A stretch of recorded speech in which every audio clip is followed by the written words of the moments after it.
கிறிஸ்துவ அருட் சகோதரிகளுக்கான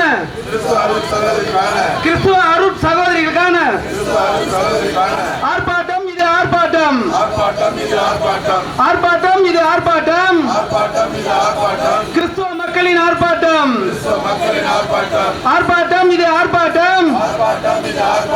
சிறுபான்மை மக்கள் நல கட்சியின்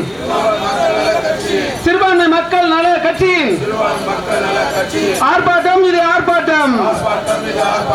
எச்சரிக்கை எச்சரிக்கை எச்சரிக்கை எச்சரிக்கை. கிறிஸ்தவர்களை குறி வைக்கும்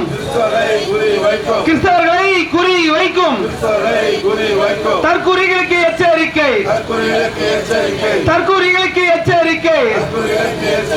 கண்டிக்கின்றோம். சத்தீஸ்கர் அரசை கண்டிக்கின்றோம். சிறுபான்மை மக்கள் நல கட்சியின் சார்பாக எங்கள் வாழ்த்துக்களை நான் பதிவு செய்து, இந்த நாளிலே 2 கன்னியாஸ்திரிகள் கைது செய்து சிறையில் அடைக்கப்பட்டு, அவர்கள் சிறையில் அடைக்கப்பட்ட போது அனைத்து கிறிஸ்தவர்களும் மிக வேகமாக ஏதாவது செய்ய வேண்டும் என்று யோசித்த போது ஒரு கண்டன ஆர்ப்பாட்டத்தை நடத்த வேண்டும் என்று பேசி, அது பல்லாவரத்திலே வைத்து நடத்தலாம் என்று பேசிய போது, அந்த நாளிலே காவல்துறையினாலே எங்களுக்கு அனுமதி வழங்க முடியாது என்று தடுத்துவிட்ட காரணத்தினாலே மிகப்பெரிய எல்லா கிறிஸ்துவ அமைப்புகளும் ஒன்று கூடி அந்த நாளிலே விண்ணப்பித்த விண்ணப்பத்திற்கு அவர்கள் இன்றுதான் அனுமதி அளித்திருந்தார்கள். அதற்கு நடுவாக அந்த அன்பு சகோதரிகளை அந்த எண்ணெயிலே மத தீவிரவாதத்தினாலே கைது செய்யப்படுகிறதை போல குண்டர்களை தேசத்திலே அநீதி செய்கிறதை கைது செய்கிற, அந்நிய தேசத்தின் உளவாளிகளை கைது செய்கிற பயங்கரவாத சட்டமான அந்த என்ஐஏவின் மூலமாக கைது செய்யப்பட்ட 2 அருட் சகோதரிகளுக்கு அந்த நீதிமன்றம் அவளுக்கு பிணை கொடுத்து உடனடியாக விடுதலை ஆகி கொடுத்து விட்டது. காரணம் என்றால், இந்திய தேசத்தில் இருக்கிற அந்த கேரளாவில் இருக்கிற அந்த கிறிஸ்துவ சகோதரர்கள் பாராளுமன்றத்திலே அவர்கள் தங்கள் முழு குரலையும் எழுப்பி அந்த பாராளுமன்றத்திலே அவர்கள் ஒடுக்கிவிட்டபடியினாலே இந்தியா முழுவதும் இந்த தீ பற்றி எரிந்து விட்டால் வருகிற அந்த பீகார் சட்டமன்றம் தொடர்ந்து இருக்கிற எல்லா தேர்தலுக்கும் சிறுபான்மை மக்களுடைய வாக்குகளை இந்த பிஜேபி அரசு இழந்து போகும் என்ற பயத்தினாலே உடனடியாக அந்த அருட்சகோதரிகளை விடுதலை செய்து விட்டார்கள். அது விடுதலை செய்த உடனே எங்களுடைய மத தலைவர்களுக்கு போதும், நம்முடைய பாடு, இதற்கு மேல் எந்த நடவடிக்கை எடுக்க வேண்டாம் என்ற ஒரு சூழ்நிலைக்கு தள்ளப்பட்டு, பொதுவாக ஆளுகிற இந்த திமுக அரசாங்கம் அநேகரை அழைத்து இதற்கு மேல் நீங்கள் போராடக்கூடாது, நீங்கள் இப்படியெல்லாம் ஆர்ப்பாட்டம் செய்யக்கூடாது என்று மறைமுகமாக ஒரு அச்சுறுத்தலை தந்தபடியினாலே அநேகர் இதிலிருந்து பின்வாங்கி போதும் என்று நிறுத்திக் கொண்டார்கள். ஆனால் சிறுபான்மை மக்கள் நல கட்சி என்பது கிறிஸ்தவர்களுடைய அந்த நலனுக்காக பாடுபடுகிற அந்த போராட்ட களத்திலே நிற்கிற கட்சி என்பதாலே இந்த அடக்குமுறையான ஆட்சியான மத்திய மாநில 2 ஆட்சிகளுக்கும் நாங்கள் ஒரு நாளும் பயப்பட்டதில்லை. ஏனென்றால் ஸ்டாலின் பாதி பிஜேபி, மீதி பிஜேபி டெல்லியில் இருக்கிறது. இது ஒன்றும் திமுக அரசு ஒன்றும் கிறிஸ்துவனுக்கு சாதகமான அரசு அல்ல. வெளிநாடு இன்று ஒரு 2 கன்னியாஸ்திரிகளை கைது செய்யப்பட்டது போல இந்தியாவிலே ஏதோ ஒரு இடத்திலே தான் அடிக்கடி பிரச்சனை நடக்கும். ஒரிசாவிலே ஸ்டெயின்ஸ் பாதிரியார் அவர்கள் கொலை செய்யப்பட்ட பிறகு மிகப்பெரிய 2 நிகழ்வுகள் நடந்தது. ஒன்று ஸ்டெயின்ஸ் சாமி, அடுத்து கன்னியாஸ்திரிகள். ஆனால் தமிழகத்திலே நீங்கள் எடுத்துக் கொள்வீர்கள் என்று சொன்னால் ஒவ்வொரு மாவட்டத்திலும் 2-3 திருச்சபைகள் பூட்டிக் கொண்டே இருக்கிறது இந்த திமுக அரசு. இது கிறிஸ்தவர்களுக்கு நன்றாக தெரியும். அநேகர் இன்று வர முடியாது, ஜுரத்திலே படுத்திருக்கிறார் என்று சொன்னால் அவருடைய டாக்டராக ஸ்டாலின் இருக்கிறார். ஸ்டாலின் சொல்லுகிறார், உனக்கு உடல்நிலை சரியில்லை, கூட்டத்துக்கு போகாதே என்று சொல்லி ஸ்டாலின் சொன்ன அந்த அறிவுரை ஏற்று இவர்கள் எல்லாம் வீட்டில் இருக்கிறார்கள். நல்லது. அங்கேயே இருங்க, ஹாஸ்பிட்டலுக்கு போயிடாதீங்க. ஏன்னா ஹாஸ்பிட்டல் போனா திரும்பி வர மாட்டீங்க. தேவன் ஒரு காரியத்தை சொல்லும் போது அதை எதிர்த்து நிற்கிற கூட்டமாக இன்று கிறிஸ்தவர்கள் தமிழகத்திலும் மாறி போனார்கள். பயப்படாதே பயப்படாதே என்று பிரசங்கிப்பார்கள். ஆனால் பாதி நேரம் பயப்படுகிறவர்கள் யாரா இருப்பார்கள்? கிறிஸ்துவ பாதிரியார்களாக தான் இருக்கிறார்கள், திருச்சபை நடத்துவர்களாக தான் இருக்கிறார்கள்.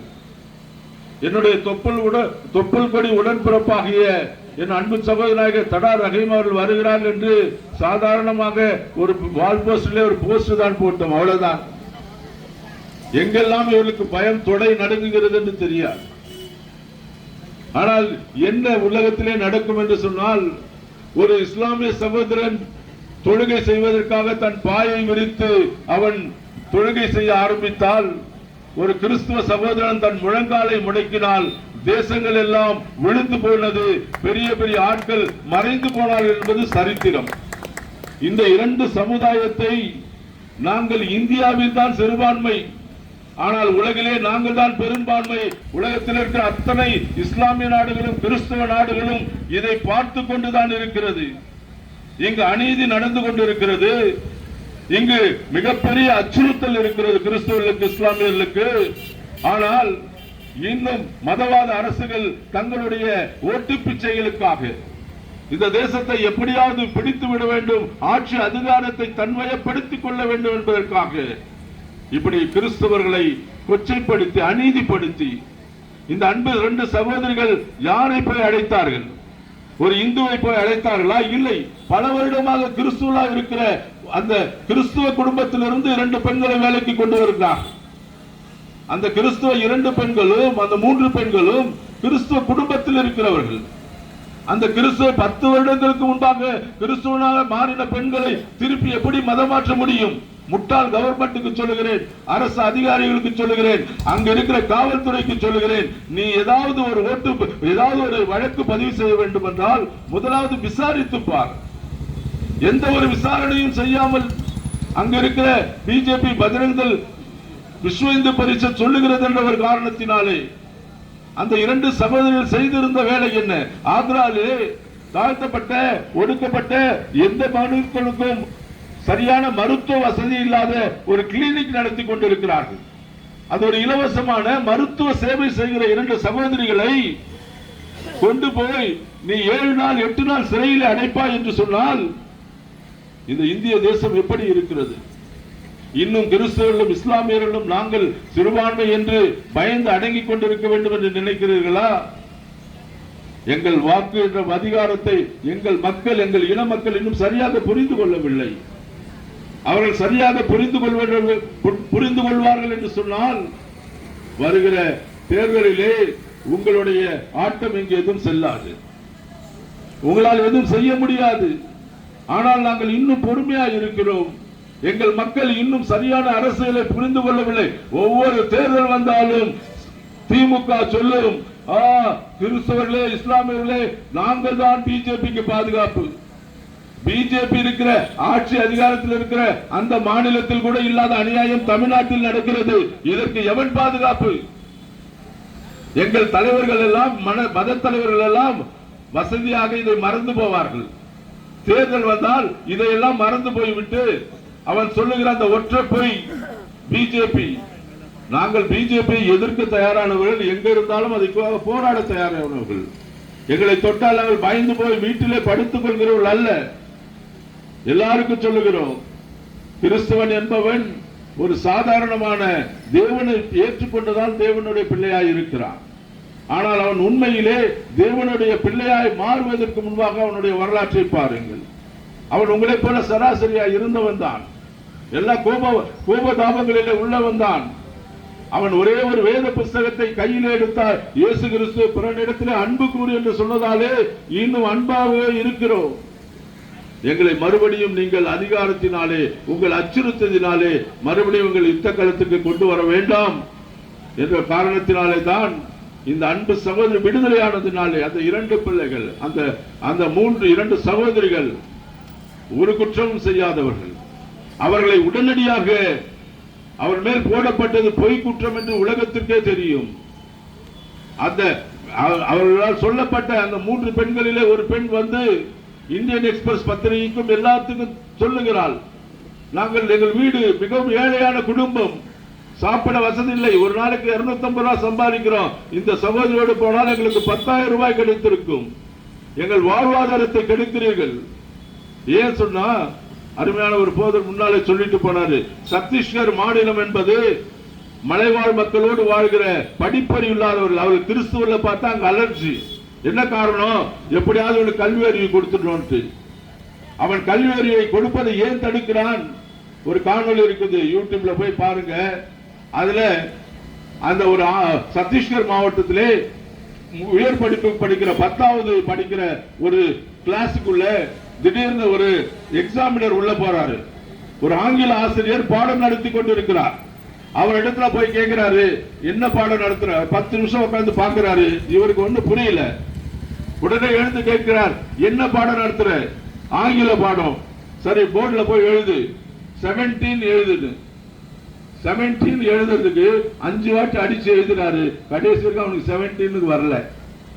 18 எழுத சொன்னாரு, 18 வரல. யார் அவரு? ஆங்கில ஆசிரியர். இவன் சொல்றான், ஆங்கிலேயர்கள் இந்தியாவுக்கு வந்து என்னடா கீச்சானு, முட்டா பசங்களே உங்களுக்கு கல்வி கொடுத்துட்டாண்டா, எங்களுக்கெல்லாம் கல்வி கொடுத்ததுனாலே நாங்கள் நின்று இருக்கிறோம், வெட்கப்படு, மாட்டு மூத்திரத்தை குடிச்சிட்டு 17 எழுது. இன்னும் 10 வருஷத்துக்கு மிஷனரிகள் உள்ளே வருகிறார்கள் என்ற பயம் என்ன தெரியுமா? உங்களை முட்டாளாகவே வைத்திருக்க வேண்டும். இந்த சமுதாயம் மாற்றக்கூடாது. இங்க எவனும் கல்வி படிக்க கூடாது, இங்க எவனுக்கும் மருத்துவம் கொடுக்க கூடாது. மிஷனரிகள் வந்தால் இதை செய்து விடுவார்கள் என்று தானே இந்த தேசத்திலே எங்களுக்கு விரோதமாக பேசிக் கொண்டிருக்கிறீர்கள். ஆகவே இந்த 2 சகோதரிகளை கைது செய்ததை நாங்கள் வன்மையாக, சிறுபான்மை மக்கள் நல கட்சி வன்மையாக கண்டிக்கிறது. அவளை விடுதலை முழுமையாக, அந்த வழக்கை வாபஸ் பெற்று அவளை முழுமையாக விடுதலையாக்க வேண்டும். அந்த சகோதரிகளை அடித்து மிரட்டின அந்த பிஎச்பி பத்திரங்களை சேர்ந்த அந்த பெண் உடனடியாக கைது செய்யப்பட வேண்டும். அவள் கைது செய்யப்படாவிட்டால் அடுத்து எங்களுடைய ஆர்ப்பாட்டம், கிறிஸ்துவனுடைய ஆர்ப்பாட்டம், போராட்டம் என்பது மிகப்பெரிய இந்தியா அளவிலே மிகப்பெரியதாக வெடிக்கும் என்பதை நாங்கள் பேசி இருக்கிறோம். தொடர்ந்து சென்னையிலே, தமிழகத்தில் மட்டுமல்ல, இந்தியாவின் எல்லா மூலைகளிலும் மிகப்பெரிய ஒரு காரியத்தை நாங்கள் செய்வோம். தொடர்ந்து அதற்கான இன்று வந்த உங்கள் அனைவருக்கும் நான் நன்றி கூறுகிறேன்.